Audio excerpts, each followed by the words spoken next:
नमस्कार विद्यार्थी मित्रांनो, लक्ष्य सरकारी नोकरी या एज्युकेशनल चॅनलवर आपले पुन्हा एकदा स्वागत. मित्रांनो, आज आपण बघा पोलीस भरती 2024 साठी बघा महत्त्वाचे सराव प्रश्न संच घेऊन आलोत. मित्रांनो, सर्व प्रश्न मागील पोलीस भरतीमध्ये जे काही विचारण्यात आले त्या पद्धतीनेच घेण्यात आले, तरी व्हिडिओ आपण शेवटपर्यंत नक्की बघायचा आहे, कारण सर्व प्रश्न अतिशय महत्त्वाचे प्रश्न कव्हर केलेले आहेत.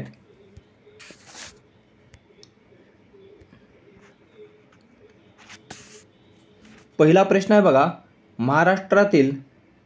महाराष्ट्रातील पहिले कवितांचे गाव खालीलपैकी कोणते आहे? तर बघा अशा प्रकारे प्रश्न हा गेल्या वर्षी विचारण्यात आला होता, त्यासाठी हा प्रश्न बघा कव्हर केला आहे. तर पर्याय ब, उबा दांडा सिंधुदुर्ग. तर महाराष्ट्रातील पहिले कवितांचे गाव खालीलपैकी कोणते आहे?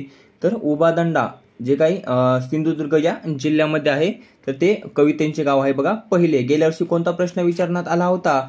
तर बघा महाराष्ट्रातील पहिले पुस्तकांचे गाव कोणते? तर बघा पुस्तकांचे गाव कोणते आहे? तर भिलार, सातारा हे बघा पहिले पुस्तकांचे गाव आहे. महाराष्ट्रातील नव्हे तर आशियामधील देखील पहिले पुस्तकांचे गाव आहे. तर हा गेल्या वर्षी विचारण्यात आला होता, त्याला आता ऑप्शन म्हणून बघा दुसरा मी यावर्षी प्रश्न केला आहे, तर तो पहिले कवितांचे गाव कोणते? तर उबा दांडा सिंधुदुर्ग. त्यानंतर पर्याय क आहे बघा मांगर सातारा. तर मांगर सातारा हा बघा मधाचे गाव आहे. पहिला मधाचा गाव हा बघा मांगर सातारा आहे. दुसरा प्रश्न आहे, निवडणूक आयोगाने कोणत्या 3 राष्ट्रीय पक्षांचा दर्जा काढून घेतला आहे? तर बघा पर्याय ड, वरीलपैकी सर्व. तर राष्ट्रवादी काँग्रेस, भारतीय कम्युनिस्ट पार्टी आणि तृणमूल काँग्रेस या तिन्ही पक्षांचा बघा तिन्ही पक्षांचा राष्ट्रीय पक्षांचा दर्जा हा बघा निवडणूक आयोगाने हा काढून घेतला आहे. तर सध्या भारतामध्ये किती राष्ट्रीय पक्ष आहेत? तर बघा 6. सध्या भारतामध्ये 6 राष्ट्रीय पक्ष आहेत. ते कोणकोणते? तर ते देखील आपण पाहूया. तर राष्ट्रीय काँग्रेस पार्टी, ज्याची स्थापना झाली होती बघा 28 डिसेंबर 1885 साली त्याची स्थापना झाली होती. हा एक बघा राष्ट्रीय पक्ष आहे. त्यानंतर दुसरा आहे बघा भारतीय जनता पार्टी, ज्याची स्थापना झाली होती 1980 साली. तिसरा राष्ट्रीय पक्ष आहे बघा बहुजन समाज पक्ष, ज्याची स्थापना झाली होती 1984 साली. चौथा राष्ट्रीय पक्ष आहे बघा मार्क्सवादी कम्युनिस्ट पक्ष, ज्याची स्थापना झाली होती 1964 साली. पाचवा आहे नॅशनल पीपल्स पार्टी, याची स्थापना झाली होती बघा 2013 साली. आणि शेवटचा 6वा पक्ष आहे बघा आम आदमी पार्टी, ज्याची स्थापना झाली होती 2012 साली. तर एकूण असे 6 राष्ट्रीय पक्ष आहेत. आणि कोणत्या 3 पक्षांचा दर्जा काढून घेण्यात आला आहे? तर राष्ट्रवादी काँग्रेस, तृणमूल काँग्रेस आणि भारतीय कम्युनिस्ट पार्टी या 3 पक्षांचा राष्ट्रीय पक्षाचा दर्जा हा बघा काढून घेण्यात आला आहे. कोणी घेतला आहे? तर निवडणूक आयोगाने. प्रश्न आहे निवडणूक आयोगाबद्दल. तर बघा केंद्रीय निवडणूक आयोगाची स्थापना कोणत्या वर्षी करण्यात आली होती? तर 25 जानेवारी 1950 साली याची स्थापना करण्यात आली होती. मुख्यालय आहे बघा नवी दिल्ली या ठिकाणी. मुख्य निवडणूक आयुक्त सध्या कोण आहेत? तर बघा राजीव कुमार हे बघा मुख्य निवडणूक आयुक्त आहेत. निवडणूक आयुक्त कोण आहेत? तर ज्ञानेश कुमार व सुखबीर सिंग संधू हे निवडणूक आयुक्त आहेत. उपमुख्य निवडणूक आयुक्त कोण आहेत? तर बघा अजय भादू हे उपनिवडणूक आयुक्त आहेत. त्यानंतर एक प्रश्न विचारला जातो बघा, स्वतंत्र भारताचे पहिले मुख्य निवडणूक आयुक्त कोण होते? तर सुकुमार सेन हे बघा स्वतंत्र भारताचे पहिले मुख्य निवडणूक आयुक्त होते. सध्या कोण आहेत? तर राजीव कुमार.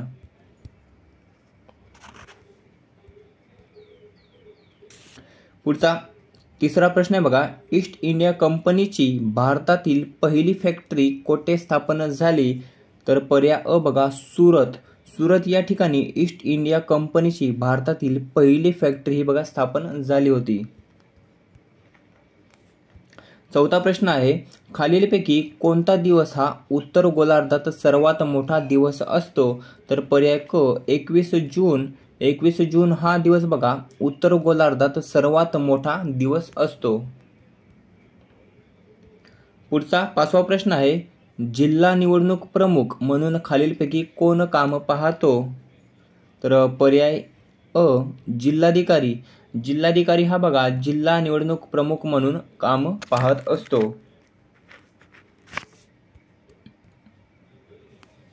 6वा प्रश्न आहे, जागतिक आरोग्य दिवस किंवा दिन कोणत्या दिवशी साजरा करण्यात येतो? तर पर्याय अ 7 एप्रिल. 7 एप्रिल या रोजी बघा जागतिक आरोग्य दिवस हा बघा साजरा करण्यात येतो. परीक्षेमध्ये एक तरी प्रश्न हा दिवसांवर आधारित असतो. त्यासाठी बघा इतर जे काही पर्याय आहेत ते देखील बघा आपण दिवसावर आधारित घेतलेले आहेत. तर बघा 8 मार्च रोजी कोणता दिवस साजरा करण्यात येतो? तर बघा महिला दिन. जागतिक महिला दिवस हा बघा 8 मार्च रोजी साजरा करण्यात येतो.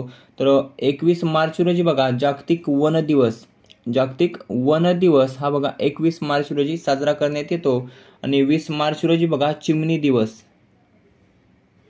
चिमणी दिवस हा बघा 20 मार्च रोजी साजरा करण्यात येतो. नंतरचा 7वा प्रश्न आहे, स्थानिक स्वराज्य संस्था हा विषय कोणत्या सूचीमध्ये येतो? तर पर्याय ड राज्य सूची. स्थानिक स्वराज्य संस्था हा विषय बघा राज्य सूचीमध्ये येत असतो.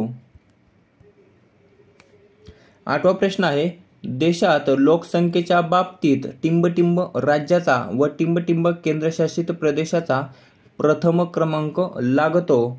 तर पर्याय क उत्तर प्रदेश व दिल्ली.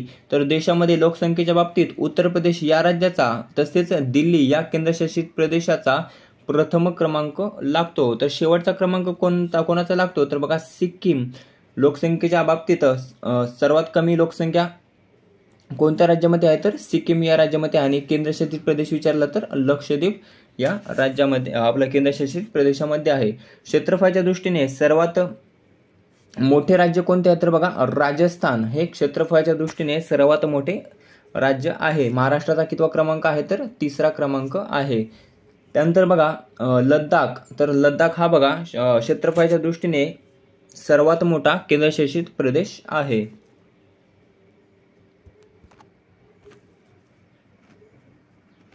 सर्वात लहान केंद्रशासित आपला सर्वात लहान राज्य कोणते आहे क्षेत्रफळाच्या दृष्टीने? तर गोवा.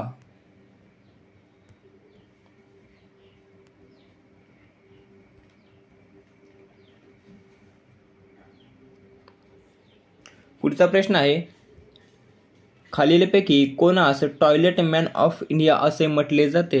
तर पर्याय अ बिंदेश्वर पाठक. तर बिंदेश्वर पाठक यांना बघा टॉयलेट मॅन ऑफ इंडिया असे म्हटले जाते. त्याचबरोबर बघा आता पर्यायाबद्दल माहिती पाहूया. तर पर्याय क आहे बघा राजेंद्र सिंह.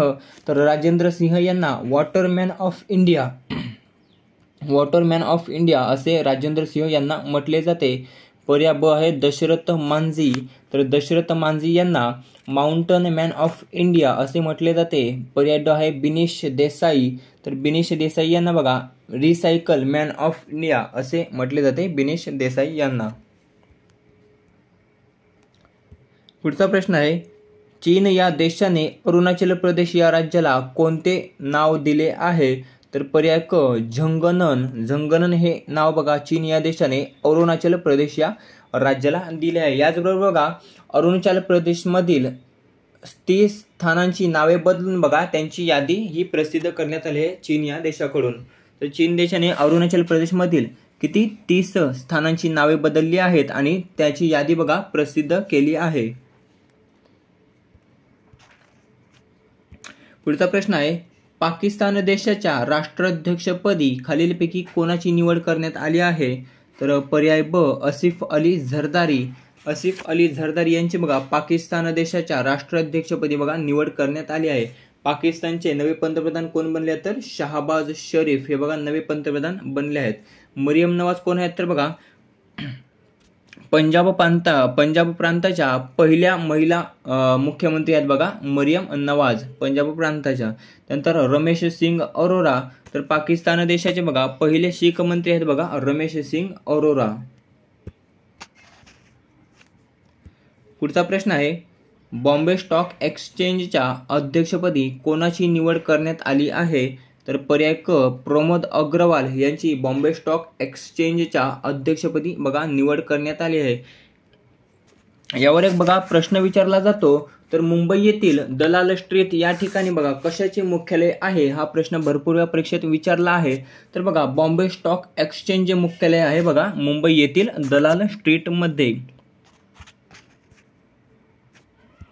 पुढचा प्रश्न आहे, मानव विकास अहवाल जाहीर करणारे देशातील पहिले राज्य कोणते आहे? तर पर्याय ड मध्य प्रदेश. तर मध्य प्रदेश हे बघा मानव विकास अहवाल जाहीर करणारे देशातील पहिले राज्य आहे. त्यानंतर आता ऑप्शन बद्दल माहिती पाहूया. तर छत्तीसगड हे बघा अन्न सुरक्षा कार्यक्रम लागू करणारे देशातील पहिले राज्य आहे छत्तीसगड. त्यानंतर पर्याय ब आहे राजस्थान.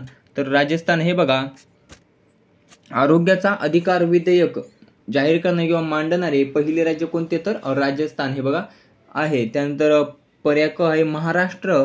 तर महाराष्ट्र हे बघा रोजगार हमी योजना सुरू करणारे तसेच ग्रीन हायड्रोजन हरित हायड्रोजन धोरण जाहीर करणारे देशातील पहिले राज्य कोणते, तर महाराष्ट्र.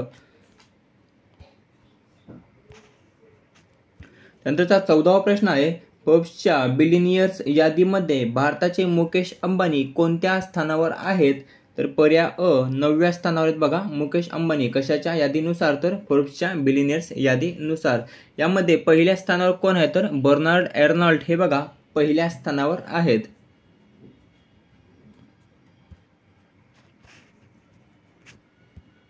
पुढचा प्रश्न आहे टेस्ट क्रिकेटमध्ये सर्वाधिक 700 बळी घेणारा जगातील पहिला वेगवान गोलंदाज कोण बनला आहे. तर पर्याय ड जेम्स अँडरसन. हा इंग्लंडचा खेळाडू आहे बघा आणि हा बघा टेस्टमध्ये सर्वाधिक 700 बळी घेणारा जगातील पहिला वेगवान गोलंदाज हा बघा बनला आहे. तर हा शेवटचा आपला 700 विकेट कोणत्या संघाविरुद्ध घेतले, तर बघा भारत. 700वा विकेट हा बघा भारताविरुद्ध खेळत असताना त्यांनी घेतलेला आहे. त्यानंतर बघा टेस्ट क्रिकेटमध्ये 500 बळी घेणारा अश्विन हा बघा कितवा गोलंदाज बनला आहे, तर दुसरा हा गोलंदाज बनला आहे अश्विन टेस्ट क्रिकेटमध्ये 500 बळी घेणारा. आणि टेस्टमध्ये अनिल कुंबळे यांनी किती बळी अनिल कुंबळे कितव्या क्रमांकावर आहे, तर बघा पहिल्या क्रमांकावर आहे 500 बळी घेणाऱ्यांमध्ये. त्यानंतरचा पुढचा प्रश्न आहे 96व्या ऑस्कर पुरस्कार 2024 मध्ये सर्वाधिक ओपनहायमर या चित्रपटाने किती पुरस्कार जिंकले आहेत. तर पर्याय ड बघा 7. 96व्या ऑस्कर पुरस्कार 2024 या सोहळ्यामध्ये सर्वाधिक बघा ओपनहायमर या चित्रपटाने सर्वाधिक बघा 7 पुरस्कार जिंकले आहेत. मित्रांनो अशा प्रकारे महत्त्वाचे 16 जे काही करंट अफेअर्स तसेच जीकेचे प्रश्न आहेत ते आपण या व्हिडिओमध्ये कव्हर केले आहेत, जे परीक्षेसाठी अतिशय महत्त्वाचे आहेत. कारण सर्व प्रश्न गेल्या वर्षी जसे प्रश्न विचारले त्या पद्धतीनेच घेण्यात आलेले आहेत. तरी व्हिडिओ तुम्हाला कसा वाटला ते कमेंट करून नक्की सांगायचे. व्हिडिओ आवडला असेल तर मित्रांसोबत शेअर करायला आणि चॅनलला सबस्क्राईब करायला विसरायचं नाही. जर याची PDF तुम्हाला हवी असेल तर टेलिग्रामची लिंक दिली आहे बघा डिस्क्रिप्शनमध्ये, तेथून तुम्ही ते डाउनलोड करू शकता. भेटूया पुढच्या व्हिडिओमध्ये. धन्यवाद.